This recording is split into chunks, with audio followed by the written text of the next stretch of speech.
দর্শক, এবার কোনো সরকারি কর্মচারী নয়, এবার স্বয়ং প্রধানমন্ত্রী শেখ হাসিনার উপরেই আসছে মার্কিন যুক্তরাষ্ট্রের নিষেধাজ্ঞা।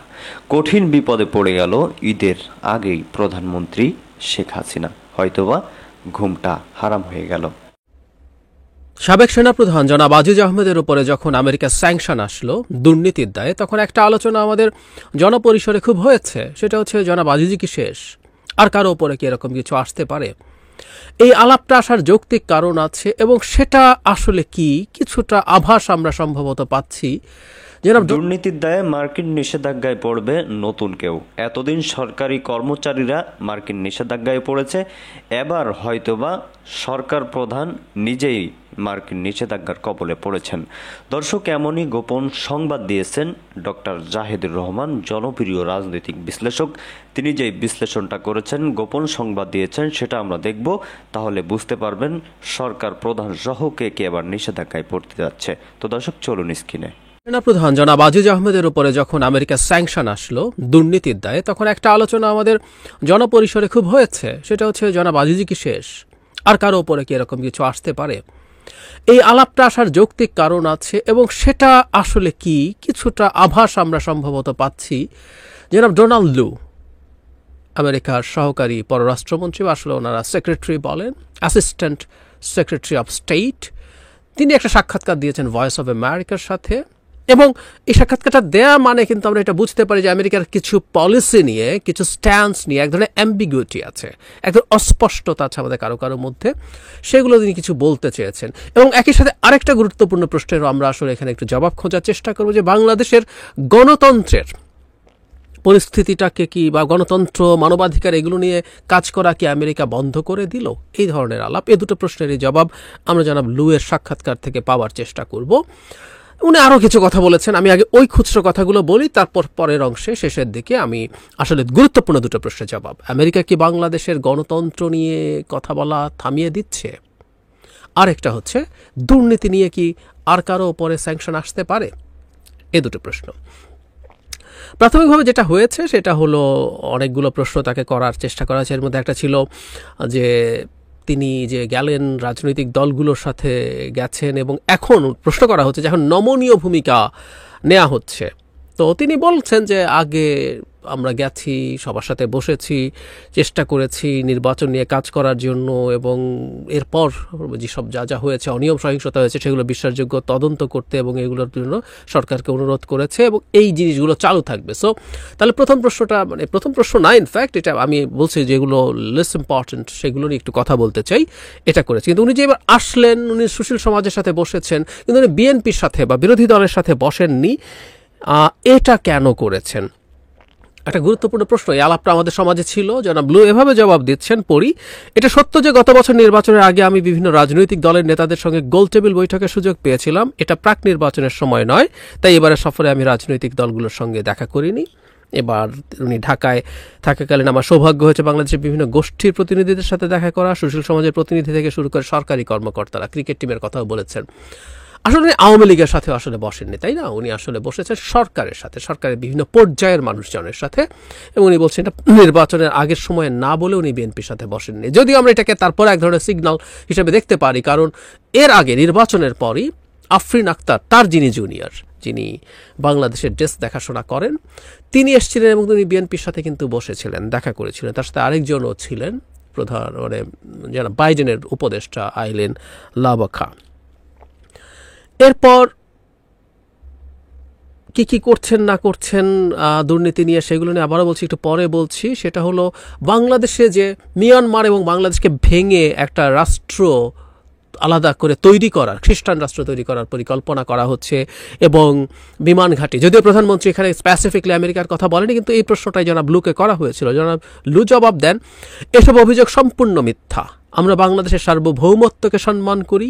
নির্বাচনের সময় আমাদের অগ্রাধিকার ছিল শান্তিপূর্ণভাবে পরিচালিত অবাধ ও সুষ্ঠু নির্বাচনকে সমর্থন করার জন্য বাংলাদেশের সাথে কাজ করা।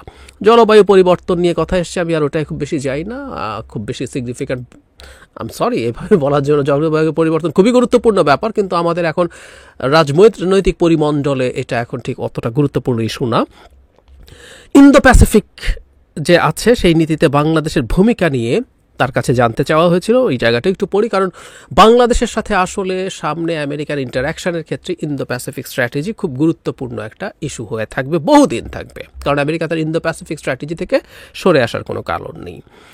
ডোনাল্ড লু বলছেন একটি ইন্দো প্যাসিফিক স্ট্র্যাটেজি, প্যাসিফিক অঞ্চল যা স্বাধীন এবং উন্মুক্ত, সংযুক্ত, সমৃদ্ধ, নিরাপদ এবং স্থিতিশীল। যুক্তরাষ্ট্র এবং বাংলাদেশ ইন্দো প্যাসিফিক অঞ্চলের ব্যাপারে এমন একটা অভিন্ন দৃষ্টিভঙ্গি লালন করে। একটি গতিশীল এবং দ্রুত বর্ধনশীল অর্থনীতি হিসেবে বাংলাদেশের অবস্থান তাকে এই অঞ্চলের বাণিজ্য প্রসারের একটা সেতু এবং এই অঞ্চলের সমৃদ্ধির নোঙর হিসাবে কাজ করার সুযোগ করে দিয়েছে।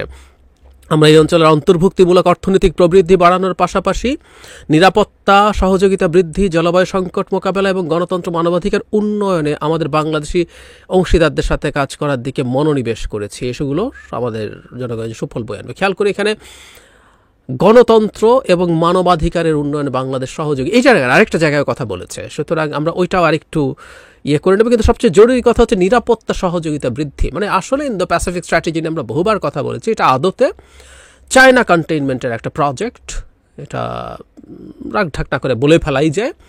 সুতরাং এর মধ্যে নিরাপত্তা ইস্যুতে বাংলাদেশকে ইনভলভ করার একটা চেষ্টা আছে এবং স্বাভাবিকভাবে কাউকে আপনি যে সিকিউরিটির দিকে ইনভলভ করতে চান, আদার ইস্যুজ আর ইম্পর্টেন্ট। এবং আমেরিকা যেটা চায় একটা রুল বেসড অর্ডার, যারা free and open in the প্যাসিফিকের ক্ষেত্রে বলে, তার সাথে গণতন্ত্র, মানবাধিকার এগুলো to some extent built in. আমি বলছি না যে হুবহু অক্ষরে অক্ষরে সব জায়গায় একইভাবে তারা এটা পালন করে, নট নেসেসারিলি কোনো পরাশক্তিভাবে করে, সে আলাপ আজকে না।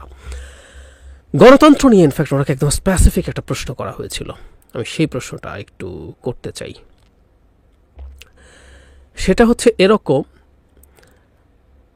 ওনাকে জিজ্ঞেস করা হয়েছে একদম মানে প্রথম প্রশ্নের দিকে অনেক কিছু বলা হয়েছে, বলার পরের অংশ, প্রশ্নটা অনেক বড়, পরের অংশটা এরকম, মানে ওই যে উনি বাংলাদেশে এসেছিলেন, এসে যে বলেছেন আমরা সব পেছনে ফেলে সামনে এগিয়ে যেতে চাই, তখন প্রশ্নের একটা অংশ এরকম, এটা কি বাংলাদেশের প্রতি যুক্তরাষ্ট্রের নীতি পরিবর্তনের একটি ইঙ্গিত, যেখানে আপনারা বাংলাদেশে অবাধ ও সুষ্ঠু নির্বাচন সহ গণতন্ত্র সুরক্ষা ও প্রসারের বদলে ভূরাজনৈতিক, অর্থনৈতিক, পরিবেশগত এবং কৌশলগত দ্বিপাক্ষিক বিষয়গুলোতে বেশি মনোযোগ দিতে চান? তাহলে খেয়াল করি, ওনারা যখন এসে যা যা বলেছেন এটাকে ইন্টারপ্রিট করা হচ্ছে ভয়েস অফ আমেরিকার পক্ষ থেকে এইভাবে, তার মানে কি এটা যে আপনারা গণতন্ত্র, মানবাধিকার এগুলো বাদ দিয়ে জিওপলিটিক্যাল, ইকোনমিক, তারপরে যে ক্লাইমেট চেঞ্জের কথা বলা হলো, এনভায়রনমেন্টাল এবং স্ট্র্যাটেজিক ইস্যুগুলো নিয়েই সম্পর্ক করবেন কিনা? এটা হয় বহু দেশের সাথে, যেখানে গণতন্ত্র নেই, মানবাধিকারে 12টা বেজে গেছে, আমেরিকা তার স্বার্থে সেখানে এক ধরনের এই সম্পর্কগুলো করছে, তার স্বার্থে জবাব দিচ্ছেন তিনি।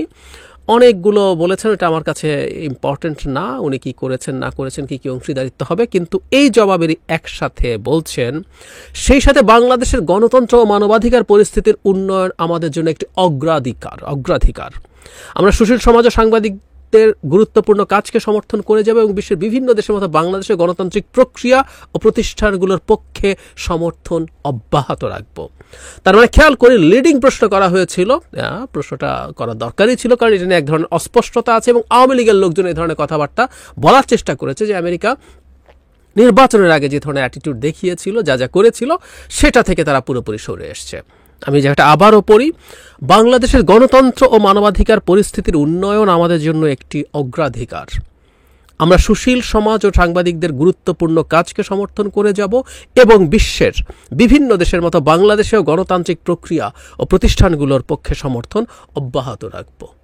আমরা খেয়াল করেছি একটু আগে যখন পড়েছি, যখন ইন্দো প্যাসিফিক নিয়ে তিনি জবাব দিচ্ছিলেন, সেখানেও কমনলি ইন্দো প্যাসিফিক স্ট্র্যাটেজির মধ্যে বিল্ট ইন ডেমোক্রেসি এবং হিউম্যান রাইটসের কথা আছে, সেটা উনি স্মরণ করিয়ে দিয়েছেন। এবার যে জায়গাটা নিয়ে কথা বলছিলাম, দুর্নীতি নিয়ে, এখানে দুর্নীতি নিয়ে বাংলাদেশের সাথে একসাথে কাজ করার কথা বলা হচ্ছে। সাবেক সেনা প্রধানের প্রিয় দর্শক শ্রোতা বন্ধুরা, দেখলেন খুবই গুরুত্বপূর্ণ একটি আলোচনা আমরা শুনতেছিলাম। তো দর্শক, এ বিষয়ে তিনি যে আলোচনাগুলো করেছেন, এ বিষয়ে আপনারা সহমত পোষণ করেন কিনা অবশ্যই আমাদের কমেন্টসে এখনই জানাতে পারেন।